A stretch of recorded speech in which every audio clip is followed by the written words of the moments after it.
Olá pessoal, tudo bem?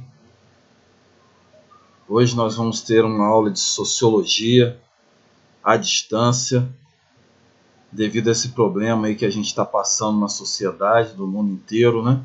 Essa pandemia que está prejudicando, né, a toda a sociedade mundial, mas a gente vai passar por ela, se Deus quiser. Esse problema vai ficar para trás e enquanto isso a gente vai estudando, né, vai adquirindo conhecimento e crescendo intelectualmente, ok? Nós vamos falar sobre o processo de socialização. Eu vou voltar a falar sobre alguns conceitos que eu já passei para vocês, mas na intenção de vocês relembrarem, né, quem esqueceu no caso, e com a intenção também de a gente pegar, como diz o ditado popular, né, o fio da meada e prosseguir na nossa viagem aí dentro da sociologia. Nossa aula vai ser por meio de slides, né? Eu vou ler cada um e vou explicar. Nós vamos ter posteriormente uma semana em que vai ser de exercícios e uma semana também que vocês vão poder tirar dúvidas, né? Então podem ficar tranquilos, porque se algum tema aqui, algum ponto dessa aula não ficar muito claro, nós vamos ter um momento para a gente poder tirar todas as nossas dúvidas, ok? Vamos em frente então. Aqui está o primeiro slide, né, de apresentação: Sociologia, Ciências Humanas. Vamos descer aqui. Próximo slide. Indivíduo, Sociedade e Educação. São os temas que a gente vai abordar aqui, dando enfoque à questão do processo de socialização. Nós temos o índice, né, as sociedades humanas, sociedade e educação. E aqui a gente já começa a abordar os temas, né? As sociedades humanas. A sociologia ocupa-se do estudo das sociedades, das relações sociais entre os seres humanos. Então a sociologia, gente, como eu já expliquei para vocês em sala de aula, ela trata aí, né, da relação entre os seres humanos, da relação entre as diferentes sociedades existentes no mundo, né? Então a gente tem que, para entender a sociedade, a gente tem que observar a sociedade, a gente tem que tentar buscar de uma forma científica, de uma forma racional, entender o porquê dos problemas que acontecem na sociedade, o porquê que determinada sociedade, o porquê a forma como as sociedades funcionam, o porquê disso, e também tentar encontrar o quê? Soluções para os problemas existentes na sociedade, né? E apontar um caminho. Esse é o trabalho da sociologia, ok? E a gente, como estudante de sociologia, a gente tem que contribuir para isso, né? Aprender a observar, a analisar a nossa sociedade, as sociedades existentes no mundo, tentar descobrir o porquê das coisas, né? Dos fatos sociais, né? O porquê que determinada sociedade, por exemplo, determina que as mulheres usam burcas, né, como acontece em alguns países lá muçulmanos, né, países islâmicos. Então, a gente tem que aprender isso daí, analisar e saber o porquê de cada coisa de forma aprofundada. Eu saber o porquê que determinada sociedade a violência está sendo maior do que em outras sociedades, né? Qual é a origem dessa violência, saber o porquê que determinada sociedade a educação ela é mais valorizada, em outras não. Então, são vários temas, né, que a sociologia pode abordar e que a sociologia aborda, né, e tentando entender o porquê e tentando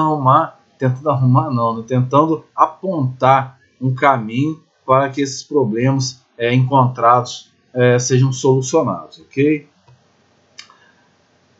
Sociedade como um conjunto complexo de relações humanas, né? A sociedade, como ela estuda a relação entre os indivíduos, né? Ela já entendeu né, que essa relação ela é complexa. Nós também, se a gente parar para analisar, a gente compreende, né, que a sociedade é a relação entre, a sociedade é formada por indivíduos, e essa relação entre indivíduos é uma relação complexa. Cada um, né, tem os seus princípios, os seus valores morais, os seus valores éticos, né, a sua religião, por exemplo, tem o seu entendimento político, tem a sua forma de trabalhar. Então, os seres humanos são complexos, porque existe uma diferença, né? Uma diferença entre as pessoas, uma diferença de entendimento do mundo. Cada um tem uma forma de pensar, cada um tem um entendimento sobre os vários temas abordados pela sociologia, né? Cada um tem um entendimento sobre a violência, o porquê da violência. Alguns entendem que é por falta de educação, que é por falta de prática esportiva, que é por falta de profissionalização. Outros entendem que é devido ao caráter de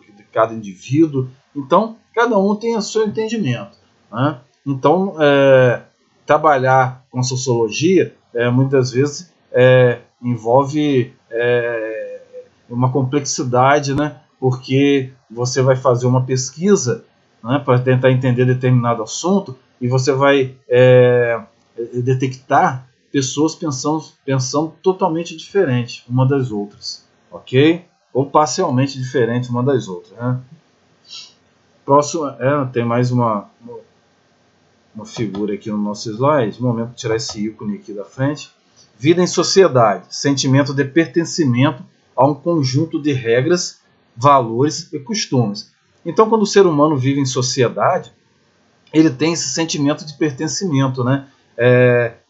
Pertence a um grupo de pessoas que tem regras, que tem valores, que tem princípios, né? Por exemplo, se a gente vive aqui no Brasil, né, a gente sabe que o povo brasileiro, né, de um modo geral, tem alguns princípios, né? Alguns princípios, inclusive, são defendidos até na Constituição da República, não é isso? Por exemplo, a Constituição diz que a vida é importante, né? Existe um princípio chamado de princípio da dignidade da pessoa humana, em que esse princípio aborda temas como o cidadão ele tem direito à alimentação, ele tem direito à saúde, ele tem direito à segurança. Então, quando alguns desses direitos eles são feridos, né, o cidadão não consegue que esse direito seja dado a ele, esse princípio da dignidade humana, né, ele é ferido também, esse princípio constitucional. Então, a sociedade brasileira tem a vida, a dignidade humana como princípio. Então, toda vez que esse princípio é ferido, o indivíduo que feriu esse princípio, deixou de exercer esse princípio, muitas vezes ele é penalizado, não é verdade? Então a gente, como brasileiro, e estudante, a gente tem essa noção que nós temos o quê? Nossos direitos baseados em princípios, ok? Então a gente tem essa sensação de pertencimento. Nós pertencemos a uma sociedade que defende o direito à vida, a dignidade da pessoa humana, ok? Vamos para o próximo tópico, para o próximo slide, né? Características da vida social. Vamos lá. Funções da sociedade. Vamos lá. Primeira característica: interação, relações recíprocas entre os indivíduos para viabilizar a sobrevivência humana. Uma sociedade, as pessoas, gente, se comunicam, não é verdade? Isso é uma sociedade em que as pessoas vivem isoladas. Então, necessário é que exista essa interação, cada um com a sua função dentro da sociedade. Por exemplo, eu sou professor, eu sou advogado, sou servidor público, vocês são estudantes, os responsáveis por vocês têm as suas profissões, né? Então, cada um tem uma função. Hoje, por exemplo, agora na atualidade, nós estamos passando por essa pandemia, então nós temos os profissionais que estão na linha de frente, né, no combate a essa pandemia, que são os médicos, os enfermeiros, os motoristas de ambulância, né, pessoal, etc. Tem outros profissionais também envolvidos. Mas então, nós temos vários profissionais exercendo o quê? Suas funções específicas, né? Cada um depende do outro, né? O médico depende do enfermeiro, eles dependem do motorista, que muitas vezes dependem do cidadão lá que cuida do pneu do carro. Se furar o pneu do carro, tem que ter alguém que troque, alguém que cuide do pneu, tem que ter alguém que continue produzindo combustível para as ambulâncias continuarem a existir, tem alguém que tem que continuar a fabricar o plástico, porque o álcool gel que a população está utilizando necessita do plástico. Esse dia eu estava vendo uma reportagem em que a produção de álcool gel aumentou e o empresário lá estava falando que está faltando o plástico, né, o plástico para colocar o álcool gel. Então, nós não conseguimos, os cidadãos, eles não conseguem viver isoladamente. Somos todos dependentes uns dos outros. A realidade é essa. A pessoa que diz assim, eu não dependo de ninguém, essa pessoa está falando isso da boca para fora. Ou não está raciocinando, né? Não está analisando bem aquilo que está falando. Porque os seres humanos, os cidadãos, eles são dependentes uns dos outros. Não tem como fugir disso, né? Por exemplo, vai haver agora, infelizmente, alguns empresários vão subir preços de mercadorias equivocadamente, né? Eles já possuíam essa mercadoria nos seus estoques e compraram por um determinado preço e já vão colocar agora com um preço maior. Quer dizer, se eles compraram num determinado preço sem reajuste, não tem por que eles repassarem esse reajuste para o consumidor agora. Quando eles começarem a comprar com um preço maior, aí sim eles podem repassar, né? E não pode haver esse reajuste, né, desnecessário. Eles não compraram com aumento, por que eles vão vender com aumento? Então, tem que ter ética, ok? Então, nós como advogados, por exemplo, eu no caso, meus colegas, nós vamos trabalhar com isso aí também. Se houver algum abuso, né, que vai ferir o direito do consumidor, os advogados, a justiça, tá, vão tentar enfrentar esse problema e tentar aniquilar esse problema. Então, eu estou falando várias situações para vocês entenderem o quê? Que cada um tem a sua função da sociedade. Então, a interação é uma característica da vida social. Ok? Comunicação. Transmissão de signos, símbolos e representações, que confere o entendimento comum das funções da sociedade. Então, a gente se comunica, né, por meio de signos, símbolos, representações. Vocês já estudaram isso muito bem em português, né? Então, agora, por exemplo, a gente está se comunicando o quê? Pelo meio digital, porque está sendo o quê? Necessário. A aula está sendo à distância, devido a essa pandemia. Então, o ser humano, os seres humanos, a sociedade, ela funciona também tendo a comunicação entre os indivíduos. Necessário é também que haja comunicação, ok? Se alguém está em casa agora e está passando por alguma dificuldade referente, por exemplo, está precisando de um remédio, né? Você tem um telefone, você tem a internet para você ligar para uma farmácia e pedir o remédio. Se o farmacêutico lá não tem esse remédio, ele vai entrar em contato com outras farmácias ou com um distribuidor, né, para tentar solucionar o problema. Então, eu aqui como professor estou me comunicando com vocês, né? Vocês vão se comunicar comigo quando vocês receberem essa aula, né? Para tirar dúvidas, por exemplo. Então, essa comunicação entre os indivíduos é importantíssima. Então, é outra característica da vida social. Então, nós temos a interação, a comunicação, ok? Vamos para mais uma característica?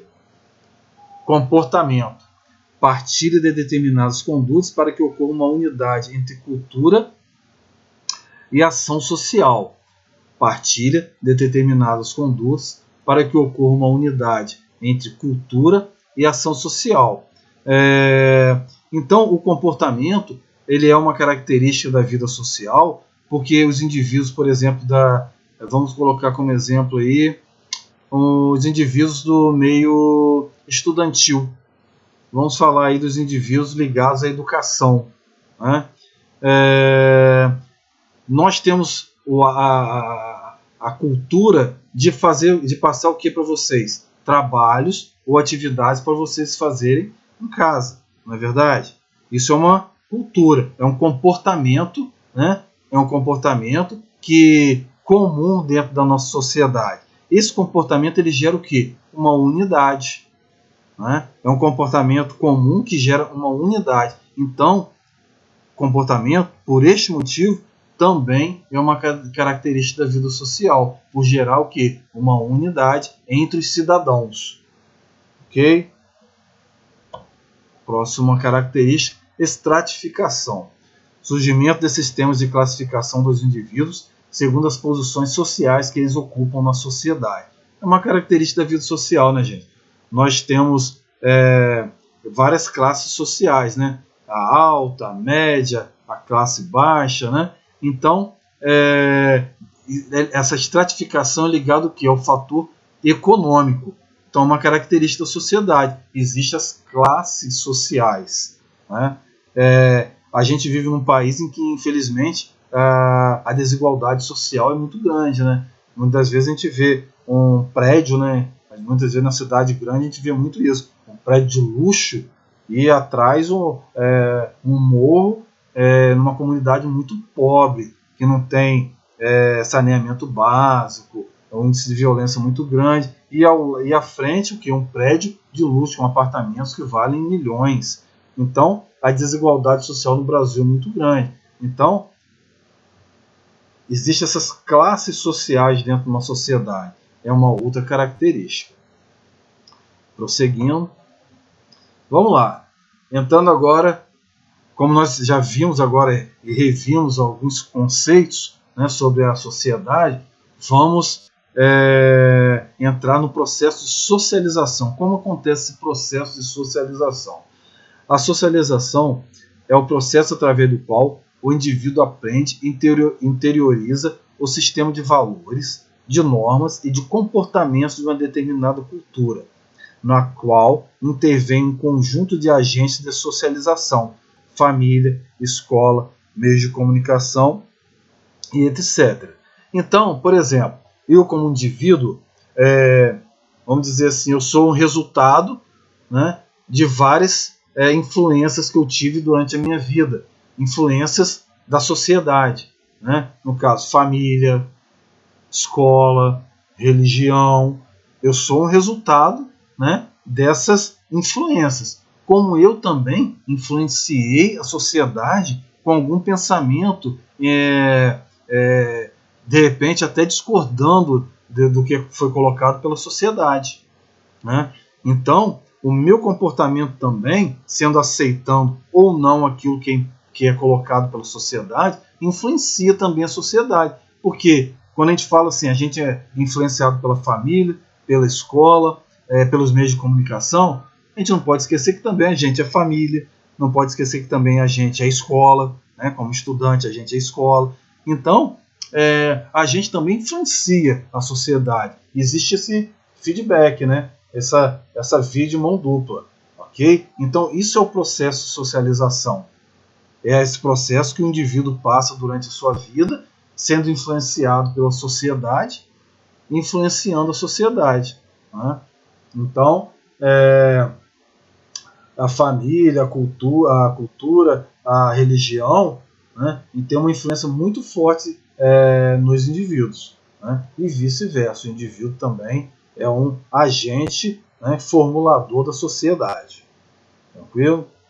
Esse conceito, gente, é do Rui Leandro, tá? Rui Leandro Maia, tá aqui embaixo, dicionário de sociologia.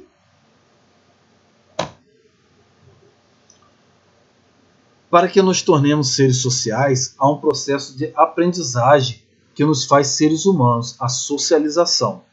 Para que nos tornemos seres sociais, há um processo de aprendizagem que nos faz seres humanos, a socialização. Então, a socialização nos torna, segundo a sociologia, seres humanos, né, capazes de conviver em sociedade, capazes de conviver em grupo. Porque no momento que a gente é moldado por essa sociedade, e também se influencia a sociedade, a gente se torna o quê? Um ser humano capaz de viver naquele grupo. É uma questão de lógica. Ok? No contexto de cada sociedade e de cada cultura, aprendemos os valores, as normas e os saberes necessários àquele grupo para sua manutenção e continuidade.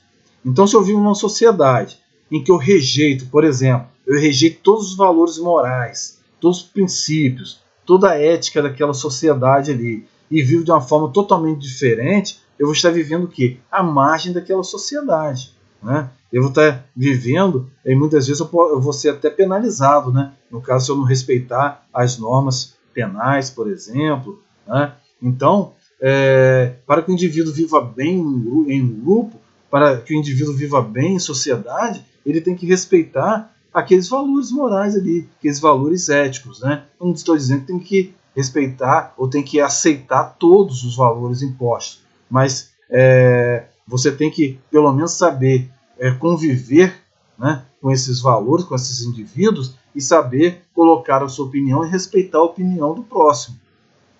Ter o seu entendimento sobre a vida, sobre a sociedade, mas também respeitar o entendimento do próximo. Ok? Vamos prosseguir. O processo de socialização não significa a simples e direta imposição de valores e normas a indivíduos passivos. Os seres humanos relacionam-se ativamente com as sociedades, que por sua vez são dinâmicas. É isso que eu já venho dizendo. O ser humano também ele influencia a sociedade. Então, se a sociedade influencia o ser humano e o ser humano também influencia a sociedade, essa sociedade é o quê? É dinâmica. Né? Eu, Leandro, professor, advogado, né? Tenho os meus valores, né? Os valores que eu recebi durante a minha vida, mas algo que eu discordei sobre aquilo que foi ensinado a mim durante a minha vida, e eu discordei, eu coloquei a minha opinião, e vamos supor que essa opinião fez efeito e modificou a opinião de parte da sociedade de alguma forma, né? Eu dei o quê? Uma dinâmica a essa sociedade. Eu modifiquei essa sociedade, ou estou modificando essa sociedade, né? Ao mesmo tempo, devemos observar que as mudanças sociais implicam na transformação dos valores partilhados e de sua forma de transmissão. Então, gente, um exemplo, né? Anos atrás, as pessoas, né, que eram os homossexuais, por exemplo, eles eram muito desrespeitados, né? Então, não que hoje em dia eles estão sendo respeitados, não, mas existe um respeito maior, até pela sociedade, até muitas das vezes, não porque as pessoas passaram a respeitar o homossexual porque quiseram, até algumas pessoas passaram a respeitar por medo até de sofrer uma penalidade. Então a sociedade, nesse sentido, ela foi modificada, não é verdade? E nós sabemos que nós temos que respeitar os homossexuais, temos que respeitar todas as pessoas, ok? Não temos que criar uma diferenciação, né? Somos todos seres humanos, somos todos cidadãos, né, dignos de respeito, ok? Próximo slide. A relação entre indivíduo e sociedade em Durkheim, Marx e Weber. Como somos determinados pela sociedade em que vivemos? Uma interrogação.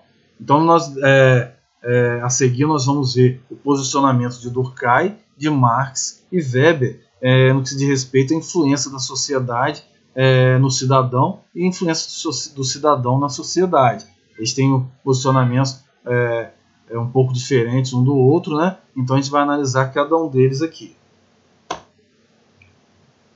Outra interrogação, né? Em que medida existe a liberdade humana? Vamos lá. A relação entre indivíduo e sociedade em Durkheim, Marx e Weber. Durkheim. ênfase na constatação de que a existência da sociedade pressupõe a transmissão de valores e normas, fatores necessários à manutenção e à reprodução das sociedades. Predomínio dos fatos sociais sobre os indivíduos. Destaque para a coesão social.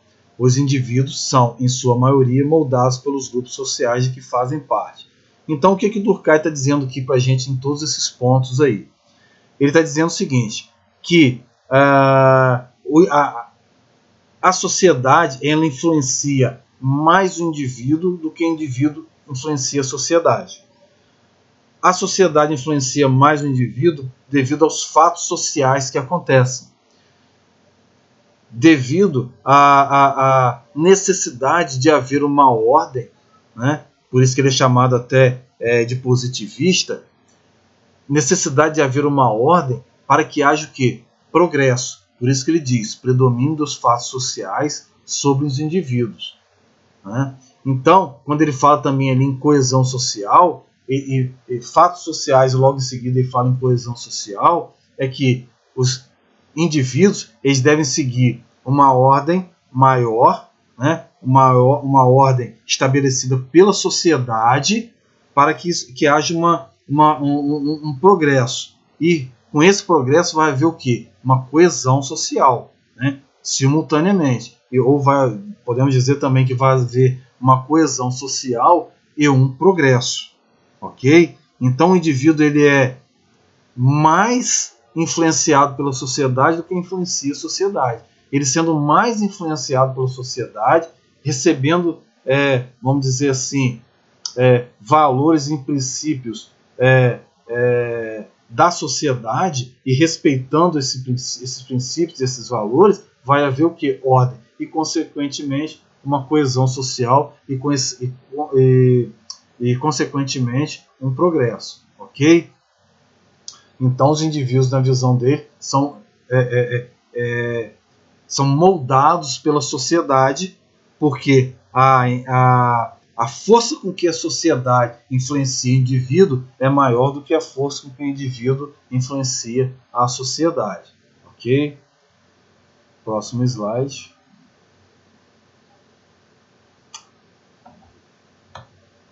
Vamos lá. A relação entre indivíduo e sociedade em Durkheim, Marx e Weber. Agora nós vamos falar do Marx, né? ênfase nos conflitos sociais, evidentes na tensão entre as diferentes classes sociais. As classes sociais, no contexto do capitalismo, são constituídas com base em sua relação com a dimensão econômica, na diferenciação entre proprietários, né, que eram a burguesia, e não proprietários, que eram o proletariado, dos meios de produção. O indivíduo é compreendido nesses processos estruturais da seguinte forma: somos o que somos em razão das forças econômicas que agem sobre nós. Então, Marx quer dizer o que com esses pontos aqui digitados aqui nesses slides aqui? O que ele quer dizer com o seu pensamento? Ele quer dizer que devido à forte influência da economia no meio de produção, influenciando os meios de produção, essa economia ela vai determinar como a sociedade vai caminhar. A relação existente entre o indivíduo, o cidadão, o trabalhador, né, e os meios de produção é que vai determinar como aquela sociedade vai caminhar. Por exemplo, se nós temos um meio de produção, nós temos um trabalho escravo, né? Então, aquele trabalho escravo, aquele meio de produção, vai determinar como a sociedade vai funcionar. A sociedade vai ser uma sociedade mais aristocrática, vamos dizer assim, né? Do mesmo modo, como nós vivemos um período aí quase que milenar do feudalismo, o trabalho, como era exercido, o trabalho no período feudal, determinou a sociedade daquela época. O trabalho, como foi exercido durante a Revolução Industrial, por exemplo, em que crianças e mulheres trabalhavam, e homens também, né, em condições insalubres, em condições e recebendo pouco, trabalhando várias horas por dia, determinava aquela sociedade da época. Então, para ele, a forma como é exercido o trabalho numa determinada sociedade é que a determina. Ok? Por isso existe também o quê? As lutas de classes. Né? Existem as lutas de classe. Os indivíduos, quando percebem em que eles estão sendo, por exemplo, explorados por uma classe dominante, né? É o que aconteceu lá, por exemplo, no período da Revolução Industrial, em que as pessoas começaram a perceber que estavam sofrendo pelo fato de terem saído do campo, né? Muitas vezes sonhando com uma vida na cidade, um trabalho em que a renda seria maior, e tiveram a decepção que tiveram uma decepção, né? Passaram a trabalhar mais, a ganhar pouco, né? E a viver em condições insalubres e perigosas. As cidades ficaram cheias e não suportou todo aquele volume, todas aquelas pessoas trabalhando naquelas condições horríveis. Né? Então, aquele meio de produção, a forma como o trabalho estava sendo exercido naquele período, estava determinando como funcionava aquela sociedade. Uma sociedade dividida em classes, né? Em que os donos das indústrias, os burgueses, estavam explorando o quê? A classe operária, o proletariado. Ok? Segundo ponto, as classes sociais no contexto capitalista são constituídas com base em sua relação com a dimensão econômica, na diferenciação entre proprietários, a burguesia, e não proprietários, o proletariado dos meios de produção. Foi o que eu acabei de explicar, né? Estou repetindo a leitura aqui, mas já expliquei.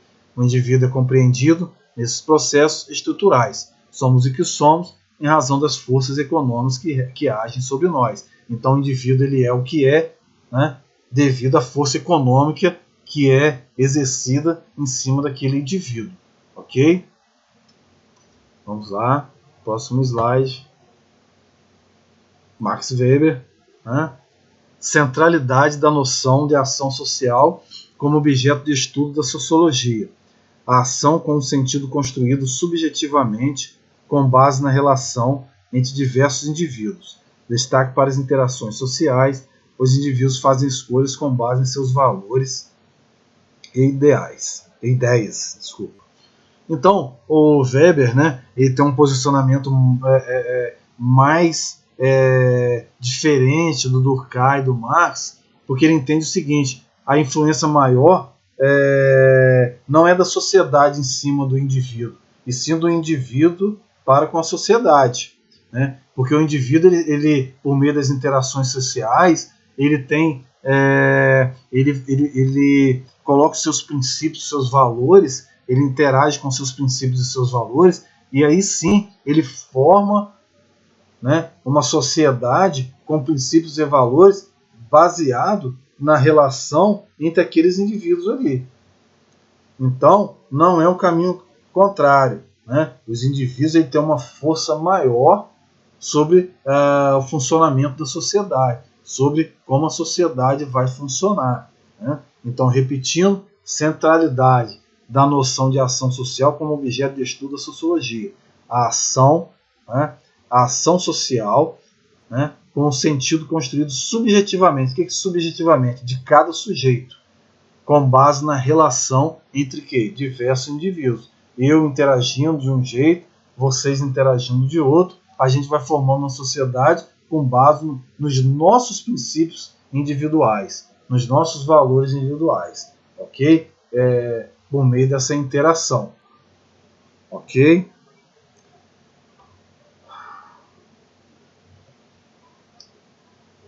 Sociedade e educação, né? A educação nas sociedades modernas, educação informal, consiste na aprendizagem de forma não institucionalizada das normas e regras sociais do grupo social ao qual pertencemos, do qual participamos. Então, um cidadão ele pode ser o quê? Autodidata. Nada impede que eu busque conhecimento referente a outras áreas de conhecimento que não seja a área educacional, a área de direito, são as áreas que eu atuo, né? Eu posso pesquisar outras áreas também, né? Fazer um trabalho, fazer um estudo autodidata, né? Então isso é o quê? Uma educação informal. A educação formal, conduzida pela escola, consiste na assimilação de um universo de regras sociais, bem como dos conhecimentos científicos e culturais adquiridos pela humanidade ao longo da história e considerados legítimos para o grupo ou para a sociedade. Então, a escola, ela ensina o quê? Além de ensinar as ciências naturais, as ciências humanas, né, as ciências exatas, ela ensina também valores, né? Na nossa escola, por exemplo, nós temos a disciplina de ética, que é importantíssima, né? A filosofia, a sociologia também aborda também a questão da ética, mas nós temos a ética como uma disciplina em destaque, tamanha a importância, né, da ética na vida social. Então, mas a escola, ela ensina o quê? Aquilo que é considerado, né, princípio, aquilo que é considerado um valor moral para a sociedade, né? A escola não vai ensinar algo que para a sociedade é uma aberração, que para a sociedade é algo pernicioso. Ela vai ensinar aquilo que é bom para a sociedade. Ela vai ensinar as pessoas a crescerem intelectualmente, a terem uma profissão, a agirem eticamente, ok? Então ela não pode ensinar algo diferente disso.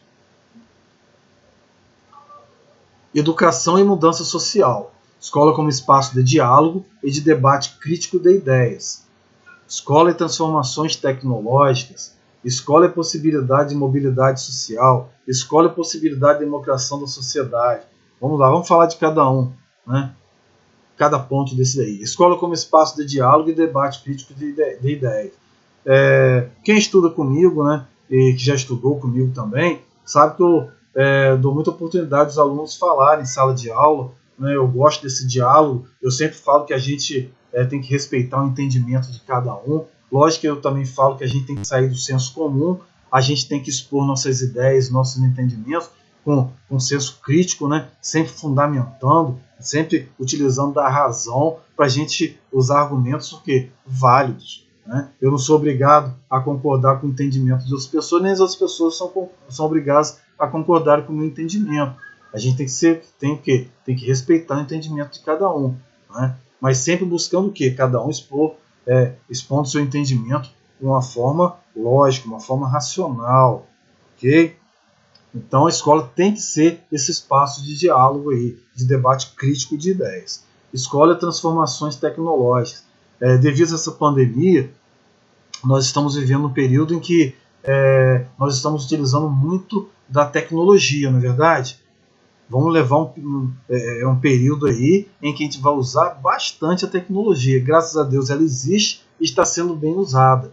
Até a tecnologia sendo bem usada, utilizada, ela contribui para a educação, contribui para a saúde, contribui para as relações sociais. Então, a escola ela tem que conviver com a tecnologia, né? Isso não vai mudar, gente, não tem jeito. Não tem como as escolas fugirem disso. A tecnologia ela faz parte da sociedade e a escola também. Então, as duas têm que caminhar de mãos dadas em prol de um desenvolvimento humano intelectual.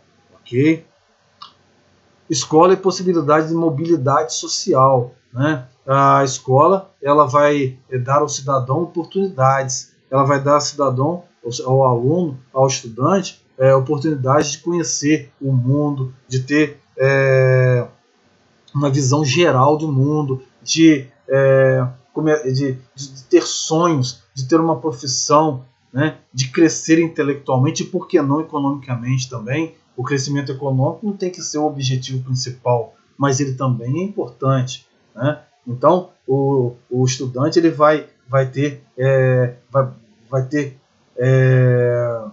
um ensinamento que vai fazer com que ele caminhe para um objetivo virtuoso, né? Ter uma profissão, se desenvolver intelectualmente, né?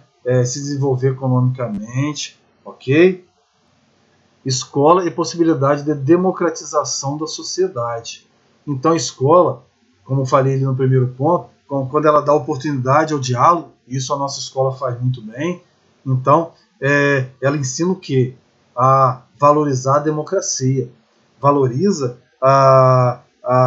ensina aos alunos e aos cidadãos a valorizar o respeito à palavra, respeito às ideias das pessoas, o respeito ao entendimento, aos princípios valorizados por outras pessoas, ok? Então, ela valoriza o quê? A democratização da sociedade. Pessoal, vamos encerrar por aqui. Obrigado aí pela atenção de vocês. Desculpe se alguma coisa não ficou muito clara, né, durante essa aula, se algum ponto não ficou muito claro, mas como eu já falei no início da aula, a gente vai ter a semana aí que a gente vai poder tirar dúvidas, fazer exercícios para a gente poder fixar melhor cada ponto discutido aqui, ok? Estou com saudade de vocês e estou falando isso da forma mais sincera, né? Isso eu sinto falta desse contato pessoal, né, com meus alunos, então, mas eu tenho esperança de que em breve a gente vai estar junto novamente. Ok? Nós vamos estar juntos novamente. Um abraço, se cuidem, né? Cuidem de seus familiares, né? Nesse período tão complexo. Mas com força e fé em Deus, a gente vai passar por esse período, né? E prosseguir na nossa vida de forma feliz, né? De forma em que a gente vai crescer cada vez mais como ser humano. Um abraço, fique com Deus.